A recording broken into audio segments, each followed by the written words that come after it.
I am Vishnu. Welcome to episode 3 regarding amazing facts about medications. So, in this series, I will be talking to you about amazing facts regarding any 5 medications or any 5 classes of medications. That depends, it is actually random, but you will get any 5 random facts, and those will be interesting. Actually, the intention of this is because one point is that it will be a short video, and a lot of medications can be covered in a very short time, so it will be good for your easy reference. And also we can make lot of videos on this, because short videos, and there are so many medications out there, and so many medications have so many interesting properties, so I can make lot of videos and share lot of ideas with you as well. If you support my initiative, please do subscribe and share to maximum people. Without wasting any time, let's go directly into the content. So, as I say always, that it is not necessary always that you need to go to the hospital and see cases to understand why things work. Even if you are reading a book and if you know how to critically analyze, that is called practical visualization. As I said, metformin, for example, metformin is a anti-diabetic drug, you know very well. It causes a side effect which is known as anorexia. That means you will not have hunger. So that definitely leads to weight loss. Now, this side effect is actually good for women who are suffering from PCOD, because most of the women who have PCOD will also have obesity. Metformin, due to its property of anorexia induced weight loss, will be beneficial for such females.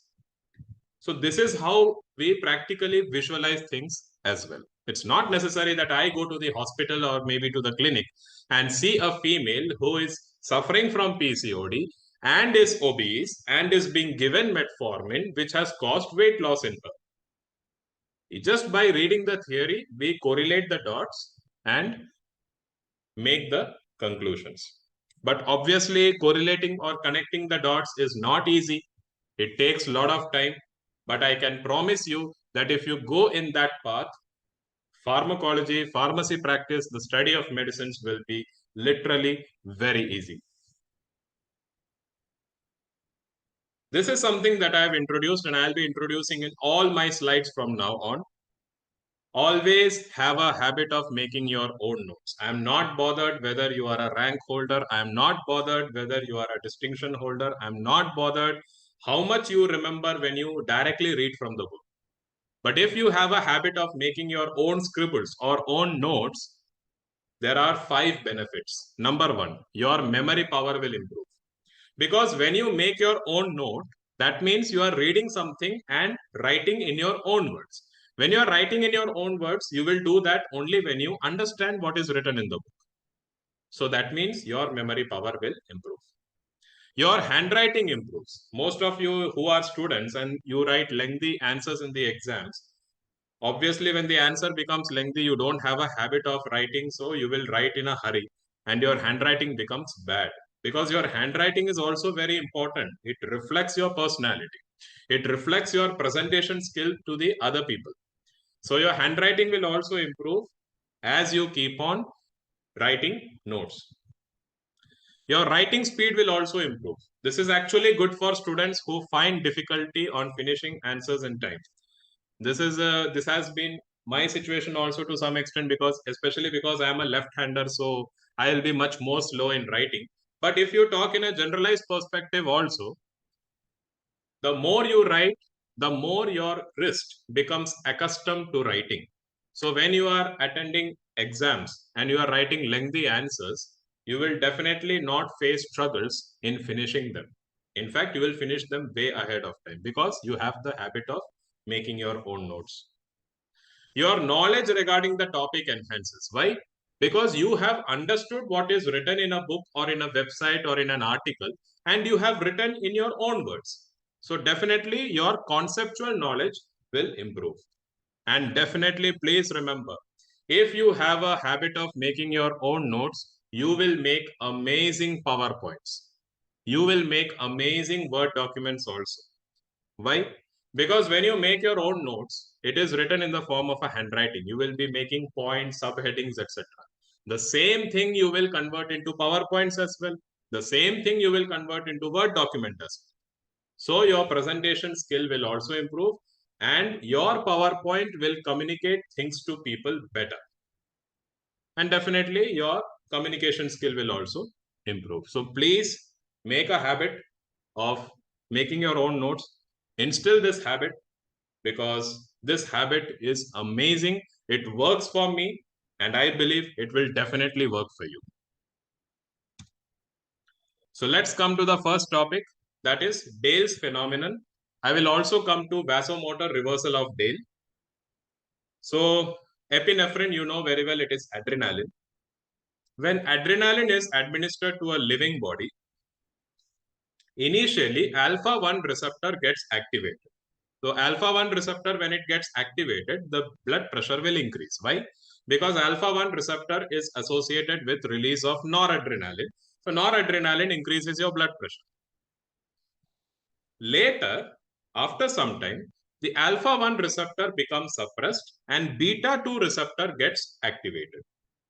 And you know very well, beta 2 receptor is associated with vasodilation. Always remember, beta 1 receptor is associated with vasoconstriction. Beta 2 receptor is associated with vasodilation. So initially, alpha 1 receptor activation caused an increase in BP. Later on, beta 2 receptor gets activated, which reduces the BP. And this phenomenon is known as Dale's phenomenon. In simple words, epinephrine, when it is given to a person or given to a living body, initially alpha 1 receptor gets activated, that increases the BP. And later on, beta 2 receptor gets activated, which reduces the BP. This is called Dale's phenomenon. But what happens in vasomotor reversal of Dale? If epinephrine is given in combination with an alpha blocker, for example, phentolamine, it is an alpha blocker. It's a very powerful alpha blocker, especially if you have heard of the term cheese reaction. Cheese reaction usually happens when you are taking MAO inhibitors with food which is rich in tyramine. For example, cottage cheese, pickled meat, wine, dark chocolate, etc. So what happens? Noradrenaline level rises in your body to a great extent that increases your BP dangerously high. That is called cheese reaction. In that condition, to rapidly reduce the BP, we can use phentolamine. Anyways, epinephrine, when it is given in combination with a alpha blocker, at that time, as I said before, what happens? Alpha 1 receptor got activated, but here alpha 1 receptor will not get activated because we are already using an alpha blocker. So here directly beta 2 receptor gets activated. So as a result of which BP reduces. This condition is known as vasomotor reversal of Dale. So Dale's phenomenon means epinephrine is given to a person, alpha 1 receptor gets activated, which increases the BP. Later on, beta 2 receptor gets activated, which reduces the blood pressure. In vasomotor reversal of Dale, epinephrine is given in combination with an alpha blocker, which is administered to the living body, as a result of which beta 2 receptor gets directly activated because already an alpha blocker is being used. So how will alpha 1 receptor gets activated? So directly beta 2 receptor activation causing hypotension. Now, this is interesting. Usually we all struggle with remembering drug doses because simply remembering the dose of a drug doesn't make any sense. We have to also remember if there is renal dysfunction, how do you adjust the dose? If there is hepatic dysfunction, how do you adjust the dose? If it is given in conjunction with some other medication, especially in cancer chemotherapeutic regimens, there also we have to adjust the dose. So here dopamine has dose-dependent activity. If the dose of dopamine is less than 2 microgram per kilogram per minute, dopamine will target dopamine type 1 receptor in renal blood vessels, which causes renal vasodilation. And renal vasodilation leads to diuresis. That means increase the volume of urine. Urine output will get increased. So this is very good in the treatment of oliguria. So for example, if it is a patient who is suffering from acute renal failure, definitely oliguria is seen because the kidney is damaged, so urine will not be produced. In those conditions, we may give dopamine at a dose which is less than 2 microgram per kilogram per minute. If the dose is in between 2 to 10 microgram per kilogram per minute, dopamine will target beta 1 receptors in the heart. That means it will activate beta 1 receptors in the heart, which will cause inotropic effect because beta 1 receptors usually increase your heart rate. It causes tachycardia. So it will have a inotropic effect. So this is good in congestive heart failure. If the dose is greater than 10 microgram per kilogram per minute, so the same dopamine will target alpha 1 receptors in blood vessels, as a result of which vasoconstriction occurs. So that will increase the blood pressure, which is good in the treatment of shock. Shock is a condition in which there is drastic lowering of blood pressure. So these are the three different dose-dependent actions of dopamine. If the dose is less than 2 microgram per kilogram per minute, dopamine will activate D1 receptor in renal blood vessels, causing vasodilation leading to diuresis, which is good in the treatment of oliguria. If the dose is in between 2 to 10 microgram per kilogram per minute, the same dopamine will target beta 1 receptors in the heart. It will activate it, causing positive inotropy, which is good in the treatment of congestive heart failure. And if the dose is greater than 10 microgram per kilogram per minute, it will target alpha 1 receptors in the blood vessels, which causes vasoconstriction, which is good in the treatment of shock. Now, this is very interesting. Usually, if you have studied the treatment of glaucoma, you will see that we use alpha 2 agonist. We usually use brimonidine, all those kind of apraclonidine, brimonidine. These are all alpha 2 agonists, which are used in the treatment of glaucoma. But they also have another problem. They cause black or dark spots on the surface of the eye. On the conjunctiva, there will be dark deposition. So what is the reason behind it? So adrenergic agonists, they usually activate alpha 2 receptors. And this alpha 2 receptors activation has three functions. Number one, it dilates the pupil, which helps in vision. It reduces the secretion of aqueous humor, because when aqueous humor secretion increases, that actually worsens the glaucoma. And also it increases the outflow of uveoscleral secretions, or uveoscleral outflow increases. So that is also good for glaucoma. So that is why adrenergic agonists are used in the treatment of glaucoma, because they activate alpha 2 receptors. But what is the problem? Alpha 2 receptor, that means alpha 2 adrenergic receptors. Adrenergic agonist, actually the precursor of adrenergic agonist is tyrosine. And this tyrosine, when it increases in the body, it releases a pigment which is known as melanin.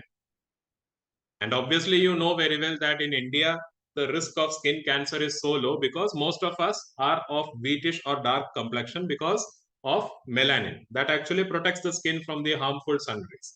That is another thing, that if this increases too much, it leads to melanoma. That is another thing. So tyrosine actually increases the production of melanin. So if you are using alpha 2 adrenergic agonist eye drops in the treatment of glaucoma, due to the activity of tyrosine increasing melanin, it will cause black colored pigmentation of the conjunctiva. That is the reason why alpha 2 agonist can cause black colored pigmentation in the conjunctiva. Now we come to the effects of alpha 2 agonist. So there are 6 effects that I have mentioned. There are actually a lot of effects. I have just mentioned 6 of them. Number one, it produces analgesia. That is why you have seen there is a medicine which is used in the ICU, and it is known as dexmedetomidine. So it is actually used in pain management. It has alpha 2 agonist property. That is why it is used for pain management.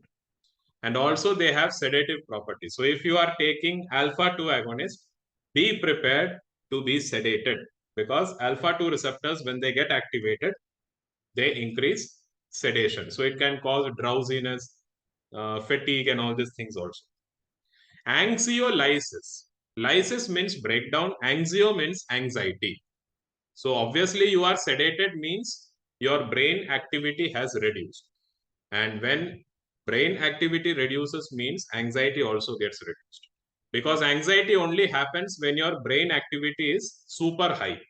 So when your brain activity is reduced means anxiety also gets reduced. So it has anxiolytic property as well. They also reduce secretions of the body. It is good for glaucoma because I just said sometime before, alpha 2 agonists, they reduce the production of aqueous humor, they dilate the pupils, and they increase the uveoscleral outflow. And it has antihypertensive activity also, alpha 2 agonist. You might have heard of clonidine and methyl dopa. They are used in the treatment of hypertension. So alpha 2, actually alpha 1 receptor releases noradrenaline, alpha 2 receptor blocks noradrenaline. So it is used in the treatment of hypertension. So the examples of drugs that show alpha 2 agonist property are clonidine, methyl dopa. You should be very, very careful when you are using clonidine. The dose is very, very less. But if you suddenly stop taking clonidine, then you can have severe hypertension and related symptoms, which is known as clonidine withdrawal. Anyways, I'll come into that later. Methyl dopa is also good medicine. Actually, this was the drug of choice in the treatment of gestational hypertension up till some years back. But now it is the second line choice. The first line choice is labetalol. Apraclonidine and dexmedetomidine, brimonidine, these are also alpha 2 agonist property medications. Now let's come to the pharmacological actions of beta 2 agonist. Beta 2 agonists, they actually increase glycogenolysis and gluconeogenesis. So first of all, you have to remember biochemistry. Glycogenolysis means breakdown of glycogen. So when glycogen breaks down, the last product that is formed is glucose. So when glucose increases in the body, it causes hyperglycemia. Gluconeogenesis. Gluco means glucose, neo means new, genesis means birth. So new glucose birth. That means it will also cause hyperglycemia. Beta 2 agonists also increase the level of insulin. So that can lead to hypokalemia. Always remember, insulin and potassium are enemies. So if potassium increases, insulin reduces, and vice versa. So you can also derive a practical knowledge from it. In a patient who is suffering from diabetic kidney disease, that means CKD due to diabetes. In that condition, insulin is an excellent choice. Why? Because kidney disease happened due to diabetes. So it is a complication of diabetes. So in that we have to give insulin. And also in kidney disease, hyperkalemia is seen, which will be controlled by insulin as well. So beta 2 agonists also increase insulin. Now you can ask me a question that beta 2 agonists cause hyperglycemia and they increase insulin also. So hypoglycemia should be seen. So there is a kind of balance that is usually observed, but usually hyperglycemia might be slightly seen in some patients. It also depends on their comorbidities and a lot of factors. Beta 2 agonists, they also activate beta 2 receptors in skeletal muscles, which leads to tremor. So that is why tremor is also a very common side effect that is seen with beta 2 agonist. Beta 2 agonists actually cause vasodilation, which leads to reflex tachycardia. Why? Because when beta 2 receptors are activated, as a compensation, alpha 1 receptor will get activated. And you know very well, when alpha 1 receptor is activated, it causes tachycardia. So beta 2 agonists, they cause vasodilation, but as a compensatory mechanism, alpha 1 receptor will get activated, leading to tachycardia. So that is known as reflex tachycardia. So that's it for this presentation. We have learned some interesting facts. So I hope this presentation has been knowledgeable for you. If you want this presentation of mine, then please do contact me at LinkedIn. I'll be happy to send this PPT to you. If you appreciate my efforts, please do subscribe and share to maximum people, because it takes a lot of efforts to, make with dedication. And I hope that you will keep on supporting me for endless number of videos in the near future. So see you in the next video. Until then, it's goodbye.